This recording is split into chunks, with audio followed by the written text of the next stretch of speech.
Prosperito, beleza, meu? Tudo bem? Tudo bom, meu? Está bem. Bom, neste vídeo aqui... Você vai anunciar esse vídeo? Vou anunciar esse vídeo. Mas vai sair? É? O vídeo vai sair? Claro que vai sair, por que não sairia? Porque esse aqui é os anúncios que não acontecem. Pois é, Rafael, é exatamente isso. Jogadores anunciados que nunca chegaram. Tem uns que quase semi-chegaram. Tem os quase, tipo um Drogba, né, que é quase, negociou, não veio. São negociações que não deram certo. Esses jogadores foram anunciados ou estiveram nos clubes. Alguma coisa aconteceu muito concreta que para dar certeza, agora vai, e não foi. Tá? No papel, tem uns que quase foi. Tudo certo, tá bom? Então é isso. Mas, antes de tudo, participe da nossa rifa, R$1,99 cada número, o link está na descrição, no QR Code na sua tela, ou no primeiro comentário, ou vai em futirinhas.net, tá?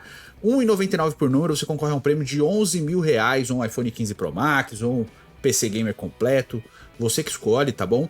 Os top 3 compradores de quem adquirir mais números, o primeiro também leva 11 mil, o segundo 10 mil, o terceiro 9 mil. Participa, tá certo? Comprando 10 números ou mais, seu nome aparece nos créditos finais dos vídeos. Este, inclusive, seu nome aparece lá. Pepe da Silva. Tá aí, ó. Rafael Futirinhas. E também nessa daqui iremos sortear aí números dos compradores que poderão participar aqui com a gente nas lives. São 10, né? Além dos 4 ganhadores aí dos prêmios principais, mais 6 pessoas. Mais 6 sorteios. Exato. Sorteio na live aqui com vocês. Por que esse vídeo? A gente já chegou a fazer algo parecido no passado, mas é porque teve a situação envolvendo o Dudu agora, que foi anunciado pelo Cruzeiro. Foi anunciado nas redes sociais oficiais, até o nosso querido lá, como que chama? Eu sempre esqueço. Alexandre Matos. No Twitter dele, Twitter não, né? No Instagram dele, lá nos stories, ele colocou, né? Tava tudo certo. Tá tudo e certo. Aí, no fim das contas, a gente sabe o que deu, né? Bom, a gente sabe o que deu e só pra quem não sabe... O Cruzeiro anunciou o acordo, né, o acerto com o Dudu, sem assinar o contrato, mas assinou o acerto. O Palmeiras deu o negócio como certo. A Leila essa foi até esquisita, até isso, né? Até o outro lado ficou puto que queria ter vendido. A Leila foi ao vivo e falou sobre, né, participando do Sport TV, né, ela falando sobre isso, falando que tava só esperando a assinatura do Dudu, que o Dudu buscou o Cruzeiro e depois mentiu pro Palmeiras dizendo que tinha sido procurado, né, que foi o Dudu que fez isso. Mas o Dudu acabou desistindo da transferência depois de uma conversa com membros da torcida organizada Mancha Verde, né? Decidiu por ficar no Palmeiras achando que não era o momento certo de sair. Depois fez um texto lá onde não admite que fez cagada, mas falando que ficou mexido e etc. E acabou que ele ficou no Palmeiras. Até esse momento. Ele não esperava que ia dar ruim, gente. Até esse momento ele não entrou em campo pelo Palmeiras, o Abel tá botando ele pra aquecer e não põe o cara em campo. Ele vai ter que galgar o espaço dele de novo. Vai ficar no umbral ali um tempinho. Vai, mas o fato é que ele tem contrato com o Palmeiras até o fim de 2025 e pelo jeito ele vai cumprir esse contrato, porque afinal, né, o Palmeiras paga 2 milhões e 100 mil reais pra ele por mês, né? É o maior salário do futebol brasileiro. Acho que o Palmeiras tava meio querendo, bom, vamos aliviar a folha também, né? Sai 2 milhões aí, a gente traz 2 cara bom. Sim. Mas enfim, o Dudu ficou no Palmeiras, mas é um anúncio, né? Esse anúncio aconteceu. O segundo nome dessa lista, vamos para os clássicos, né? Vamos começar aqui falando de Anelka. Em 2014, o presidente do Atlético Mineiro, Alexandre Calil, foi às redes sociais e falou: Anelka é do Galo. O Bida Liberta vem. 5 de abril de 2014, às 10h04 da manhã, tá certo? E aí começou a vender camisa com o nome do Anelka, tem o torcedor com a faixinha Welcome Anelka lá no Horto. Tinha. E depois o Anelka falou que nunca nem sabia o que era o Galo, lembra? Então, não, na verdade, o que aconteceu foi o seguinte, o Anelka fez uma live depois dizendo que ele negociou com o Galo sim, mas que ele nunca assinou nada. Ele nunca tinha assinado nada e que ele não ia pro Atlético Mineiro. Depois o presidente do Galo falou que na verdade ele negociou e os empresários do Anelka assinaram a carta de contrato lá e iam entregar pro Anelka, o que acabou não rolando a negociação. O Anelka nunca foi pro Atlético Mineiro, tá? O Anelka estava com 34 anos naquele momento e enfim... Eu acho que ele chegou a jogar na China depois e foi pra fase final de carreira, né? Mas era um baita atacante, o Anelka jogava muita bola. Não, e eu acho que ia ser uma boa contratação, sim. Ia ser campeão da Copa do Brasil no fim de 2014. Poderia. É? Ou poderia. Que o Mineirão era o salão de festa do Galo, o Marcos Rocha falando, lembra? Sim. O time do Galo, aquele período ali era bom, pô. Terceiro nome dessa lista, inclusive as vinhetas do Mercadinho da Bola é com base nisso aqui, em rumores como esse, né? A vinheta do Mercadinho da Bola, o Anel que estava na anterior, e na atual tem esse caso aqui, que é o Riquelme, no Palmeiras. O Riquelme, ele foi dado como negociação todo time, em vários times no Brasil. Flamengo, São Paulo, Corinthians, Flamengo, Sport, mas só um anunciou o acerto. O Arnaldo Tironi, presidente do Palmeiras, né, na troca de presidência, ia ter eleição no Palmeiras ali no começo de 2013. O Tironi, em janeiro, ia ter eleição. O Tironi, antes da eleição, ele falou: tenho tudo acertado com o Riquelme, tá tudo certo, ele topou, né? Ele vai vir aqui. E o Riquelme ia jogar os 2 últimos anos de carreira no Palmeiras. E a despedida do Riquelme seria no amistoso entre Palmeiras e Boca Juniors. Era esse o negócio. Ele só falou: bom, agora eu entrego essa negociação efetivada, basicamente, na mão do próximo presidente, que era o Paulo Nobre, que não concretizou a negociação. O Riquelme, apesar do anúncio do presidente do Palmeiras na época, não fechou com o Palmeiras porque foi uma troca de presidência e aí o Paulo Nobre não deu andamento, né, nesse negócio do Riquelme, tá? Então foi isso o que aconteceu, tá bom? O Paulo Nobre assumiu e não contratou o Riquelme como o Arnaldo Tironi tinha dito que estava acertado. O Riquelme estava com 34 para 35 anos na época também, tá bom? Quarto nome dessa lista é o Renato Gaúcho. Esse aí São Paulo. Pra mim é o top de todos. No São Paulo, em 1997. Então a gente tem que entender o contexto da história. Em 1997, a Federação Paulista de Futebol, ela estava fazendo o quê? Ela estava contratando jogadores para inflar o campeonato, para que eles tivessem um impacto de mercado e o campeonato fosse mais assistido. Então o Marcelinho foi pro Corinthians, por exemplo. Um desses negócios era o Renato Gaúcho, que naquele momento estava com 34 anos, pertencia ao Fluminense. A federação estava comprando o Renato Gaúcho e queria repassar ele para o São Paulo. O presidente do São Paulo na época não queria que esse negócio acontecesse, mas enfim, né, ganhar o presente ali. Mas a federação só ia bancar o salário do jogador enquanto rolasse o Campeonato Paulista. Se o São Paulo quisesse continuar com o Renato depois, o São Paulo ia ter que assumir a bucha, tá? Mas o fato é, independente disso, o Renato foi até o São Paulo e se apresentou pro São Paulo. Tem foto dele com a camisa do São Paulo e tudo, né? Com a camisa segurando, o acerto, não sei o que e tal. Só que, por que aconteceu isso? O Renato, ele não tinha se apresentado para fazer a pré-temporada com o elenco do Fluminense no interior de Minas Gerais. Por quê? O time tava devendo luva, salário pra ele, falou: bom, você não tá me devendo, eu vou ficar no Rio de Janeiro, não vou. E aí o Renato viu essa possibilidade de ir pro São Paulo como uma forma de pressionar o Fluminense a pagar o que devia pra ele e ele ir pra pré-temporada. E foi isso que aconteceu. O Fluminense pagou o que tava devendo pro Renato, ele partiu e foi pra fazer a pré-temporada com o Fluminense e deixou o São Paulo sem o jogador, né? Mas o fato é, naquele momento, o presidente de São Paulo nem queria muito, tá? É que a federação fez esse acordo aí e falou: tá bom, vai entregar o cara me aqui. dar aí, vamos aceitar, né? Enfim, essa é a história, tá? Mas foi isso que aconteceu. O Renato usou o São Paulo. A camisa do Data Control lá. O Renato usou o São Paulo. O Fluminense, se eu não me engano, tinha caído e tinha tido aquela virada de mês no caso o Ivens Mendes lá, né? E o Fluminense tinha mantido na primeira divisão, então foi todo naquele embrolho ali naquele momento, tá? Quinto nome dessa lista é Diego Armando Maradona no Santos em 1995. E quase isso foi aconteceu. Mesmo, janeiro de 95. O Pelé tinha uma empresa de marketing, né? Que ele era o presidente, mas ele trabalhava com marketing. A Pelé entende enterprise. Pelé entende marketing, né? Mas qual que é? O Pelé tinha, obviamente, livre passagem no Santos. Falou: pô, o Maradona tá encerrando o contrato lá, tá com problema lá no Boca. Quer que eu vou lá intermediar? E o Pelé foi pra Argentina intermediar. Teve uma época que o Pelé ali tava com umas amizades estranhas com o Maradona, ia no programa, depois. Não, mas isso aí foi depois. Mas não, isso foi depois, mas ele sempre teve essa... Não, o Pelé sempre foi amigo do Maradona. Aproximar. O Pelé sempre foi amigo do Maradona. Por mais que tenha aquelas comparações e... Não, então, a rusga deles nasce quando tem aquele prêmio da FIFA lá e que a votação o Maradona ganha e a FIFA dá um prêmio pro Pelé e pro Maradona, né? E aí o Maradona começa a falar: não, eu sou melhor que ele, não sei o que. Ali surge a rusga, mas foi bem depois disso. Antes disso eles eram bem amigos. Sim. E depois eles voltam a ser amigos também. Volta, porque ele vai ficar velho. E aí o Pelé intermediou esse negócio. O Maradona tava com 34 anos, tava no Boca Juniors. E aí o Maradona queria a transferência. Tanto que o Maradona foi até Santos. Tem foto do Maradona almoçando perto da vila. Tem foto do Maradona tirando foto na Tem Vila os meninos da Belmiro. árvore vendo. Tem os meninos da árvore lá do São Paulo e vendo o Maradona. Mas assim, ele foi na Vila Belmiro, se conheceu o clube, ia se apresentar pro Santos, etc. Mas a filha do Maradona, né? Eu esqueci o nome dela, cara. Ela Maradonita. Inclusive tem a série dela Chilindrina. sobre o Maradona, Filha de Deus, que é muito legal. Acho que no Max também. Que ela fala muito da relação dela com ele, eles eram muito próximos mesmo. E aí, como eles estavam morando na Argentina há pouco tempo, porque o Maradona tinha voltado depois do Sevilha. Então não. E foi um ano depois da Copa, né? Meses depois da Copa do Mundo, que tinha tido todo o caso do Maradona, não sei o quê.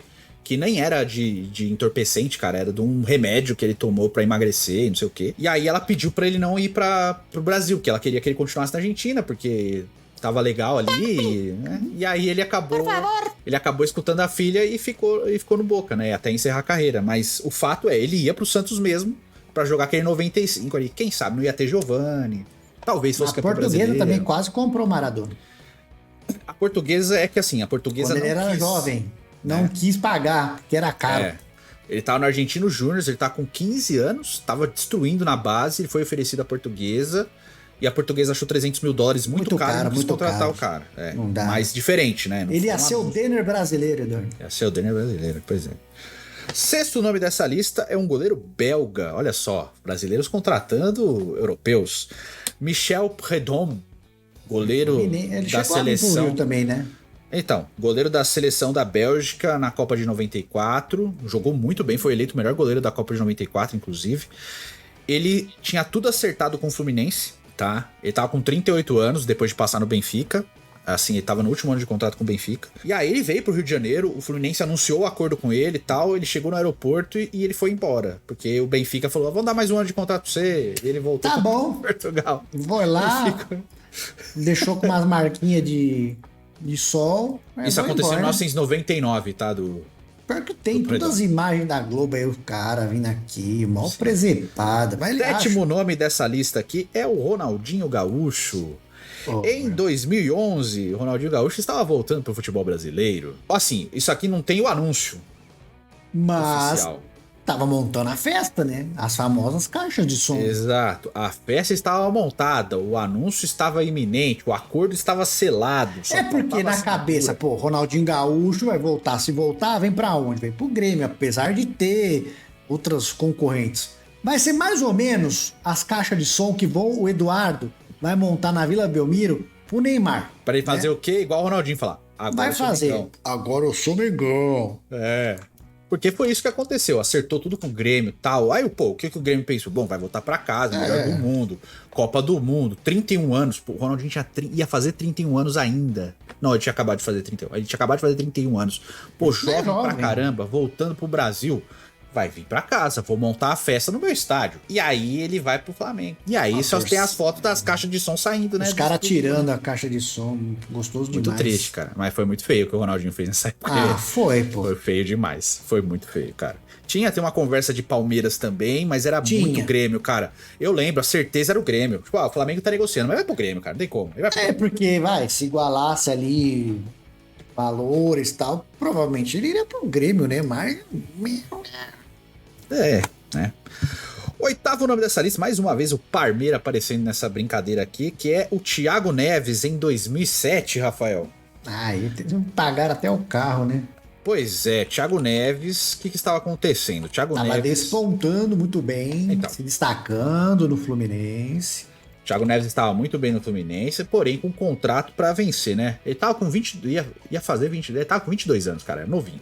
Mas tinha jogado muito bem no Fluminense e o contrato dele tava vencendo. Aí, antes do contrato vencer, ele foi lá e assinou um pré-contrato com o Palmeiras, né?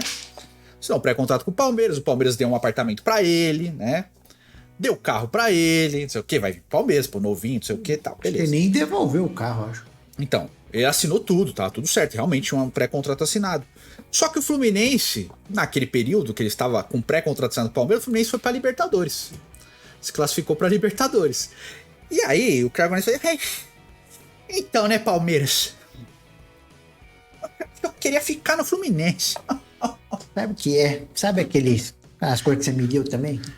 Então, eu acho que eu vou ficar com as coisas. Muito obrigado aí pelos presentes. Obrigado, né, meu? Presente a gente não pode recusar, né? Que é Pois falta de é. educação. E aí que teve que ter um arranjo financeiro, o Fluminense teve que comprar ele do Palmeiras ali, teve que pagar um acordo. O Thiago Neves teve que devolver uma parte das coisas lá também. Eu não sei que arranjo que ficou no final, mas o fato é que o Thiago Neves ia jogar no Palmeiras, tava tudo certo, contrato assinado, pré-contrato. E ele ficou no Fluminense por causa de tudo que aconteceu. Ele se arrependeu de assinar o pré-contrato e deu um jeito de ficar no Fluminense, tá? Foi isso que aconteceu ali em 2007, tá bom? Aí Antes as coisas eram mais bagunçadas que hoje acontece, né? Antes era mais baderna. Nono nome dessa lista aqui envolve o Corinthians. Não é o Drogba, hein? Não é, o Drogba negociou, é diferente. O Drogba negociou. É porque o Corinthians não anunciou o Drogba. Não, né? não. Tem muita gente que confunde a situação do Drogba com a do Anelka. Não, o Corinthians não anunciou o Drogba, só agradeceu pelas conversas maravilhosas e ele era mais um louco do bando. Foi feio Obrigado, demais. Drogba. Valeu, Drogba. Né? Mas o Corinthians, naquela época de MSI, né? Naquela turbulenta... Foi bem no ano, 2005. Parceria que a Jorabichian e tal. Tinha lá Wagner Love jogando na Rússia, né, Eduardo? Pô, bem baita jogador, caramba. saiu daqui em alta. Um baita centroavante. 21 anos. Sim, daí vem a parceria, dinheiro. Todo mundo falava que supostamente de lavagem de dinheiro da Rússia. E aí o Corinthians com um caminhão de dinheiro fala: vou contratar Wagner Love. Foi uma novela também. Ficava, não vai. O Corinthians mesmo, ele não anunciou o acerto com o Wagner Love, tá? Não, mas vamos lá. O que aconteceu? O Wagner Love veio pro Brasil no começo de 2005, né? Quando a MSI estava no Corinthians. Agora eu sou Timão. E ele marcou uma entrevista coletiva, foi isso que aconteceu. O Wagner Love, ex-Palmeiras, estava na Rússia, veio pro Brasil no começo de ano. Era cagueca. Ele tinha um cabelo cheio de trança, enfim. Ele sempre trocava pra cor do time que ele jogava. As tranças que ele usava ali, jogando Liga dos Campeões, era uma trança vermelha e azul. Quando ele jogou no Flamengo, também tinha as trancinhas do Flamengo. Aí ele vem pra essa coletiva, ele não tinha aparecido. Ele entra na coletiva com trança branca. Bom, ele tem o cabelo preto, trança branca, né? Faz as contas. Beleza. Aí nessa coletiva, atrás dele, uma camisa do Corinthians.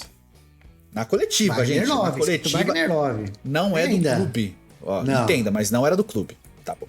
Aí nessa coletiva, durante essa coletiva, Wagner Love fala que tá infeliz na Rússia, que não queria voltar pra lá, e não sei o que, etc. Veste a camisa do Corinthians, fala que tinha um sonho de jogar no Corinthians, um monte de coisa assim. Os fatos. Bom, o CSKA se revoltou muito com a postura do Wagner Love, tá? Claro. Da onde que é o país do CSKA? Rússia, né? Rússia. O Kia trabalhava numa empresa chamada MSI, onde ele era falado como dono, mas o dono chamava Boris Berezovsky. Que é o bilionário. Um bilionário russo. Beleza. O Wagner Love, então, é chamado de volta para a Rússia para conversar com o presidente Evgeny Giner, do CSKA. Senta lá o Wagner Love na frente do Evgeny e o Evgeny fala, vou ligar pro dono do MSI. Aí o Wagner, ele vai ligar pro Kia, né? Não, ele liga pro Boris Berezovsky. O Boris fala, não tem nada a ver, não tentei contratar ele de nada e tal. E aí ele fala pro Wagner Love, quem manda na MSI não é esse Kia, é o Boris. Eu vou ligar pro Kia agora. O Kia, ele fala, não sei de nada. Fala com o Boris aí. O Kia botou no furico do Wagner Love, na verdade. Exato. Você bota o cara lá pra dar uma coletiva de imprensa, ou seja, tá tudo certo, Wagner Love. Vai na linha. Ele arregou pro Evgeny, né? Pro Evgeny Giner, o Kia. E o que soube-se depois é que, na verdade, o Kia que marcou essa entrevista coletiva combinou com o Wagner Love de contar essas coisas, de pressão, só que o Wagner Love não sabia de nada de camisa do Corinthians, o que eu acho bem difícil de não saber. Mas eu acho porque ele veio com a trança branca. Mas dá de festa. Da paz. Mas ele vem com a trança branca pra tal da coletiva. Na hora que ele senta lá, bota uma camisa do Corinthians no fundo. Então, foi escrito Wagner Love, na camisa. Foi tudo arquitetado, tá? Foi tudo arquitetado pra servir como uma pressão pra que o Wagner Love fosse liberado.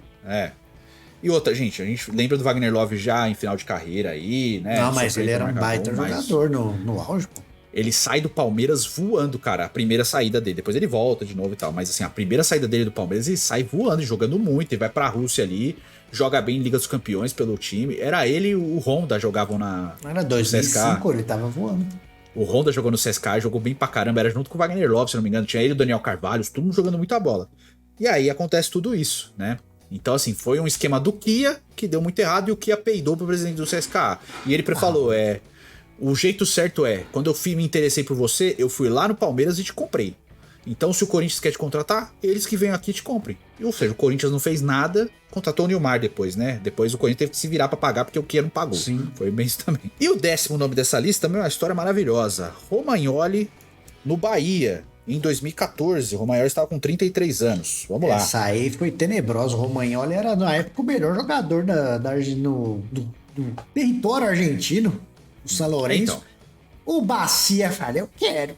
Daí o Romagnoli falou o quê? Tá bom.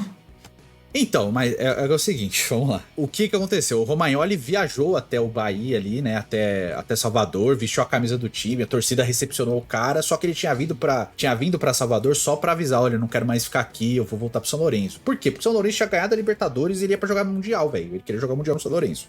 E ele era ídolo, ele é o maior ídolo do São Lourenço. E ele também é torcedor, né?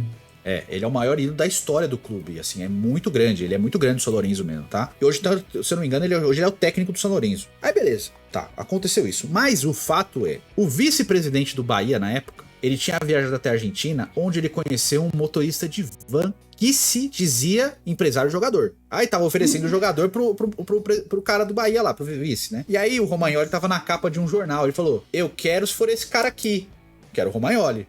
Ele falou, tá bom. Deixa comigo. Depois de uns dias, ele liga pro cara e fala assim, o Romagnoli falou que topa jogar no Bahia. E é sério a história. E o Romagnoli tinha realmente aceitado. Por quê? Porque o Romagnoli tava com contrato pra vencer, ele não acreditava que o São Lourenço fosse ganhar a Libertadores daquele ano. E o São Lourenço foi ganhar a Libertadores. Ganhou a Libertadores. E o Romagnoli falou, pô, meu irmão, meu time ganha a Libertadores. Ferrou, meu irmão. Vou lá tentar resolver essa pendenga aí. No final, o Bahia ainda ganhou uns $400 mil aí, porque o Bahia tinha dado $50 mil de adiantamento, tinha dado $50 mil, depois mandou mais 250 mil de adiantamento lá, e no final acabou que o Bahia ainda ganhou uns $400 mil nessa lambança toda aí. Essa mas não contratação. Ele chegou na Bahia lá, os torcedores recepcionaram ele. Ele assinou o contrato. Ele assinou um contrato. Sim. Tem ele de bonezinho todo assustado lá. Sim. Bom, né? Que você vai falar, não, gente, não vou ficar aqui não, não vem tirar foto comigo não. Bota a camisa e faz festa, né, velho? Não vou saber o que os caras vão fazer aqui. Enfim, foi isso do Romagnoli no Bahia. Mas a história virou folclore, mas é maravilhosa, cara. Agora dessas 10 foi aí... uma não contratação que ainda ganhou dinheiro, né? Dessas 10, qual que você achou mais legal, Pepe, na sua opinião? A mais legal tem a do Thiago Neves, foi muito boa. Thiago Neves é boa, do Wagner Love acho que a do Wagner Love como novela foi a melhor, de tudo que envolve, vai lá, marca coletiva, não sei o que, bota a camisa lá no fundo, veste a camisa aí do Corinthians. Que essa daí é total business de mão, né, por mais que os caras ali estavam comandando, era atrapalhado, é bem a baderna do Corinthians hoje, né? Sim. Não sabe nem o que tá fazendo. Traz o cara aí, senta ele pra dar entrevista pra todo jornalista, bota a camisa dele lá atrás, que do Wagner Love, número 9 do Corinthians, e depois nós vai ver se dá certo contratar. Pois é, então foi isso, cara. Enfim, diz a sua opinião nos comentários. Espero que vocês tenham gostado dessas histórias aqui, tá certo? A gente se vê no próximo vídeo. Fiquem com Deus. Um beijo, um queijo. Vai lá em futirinhas.net e tchau.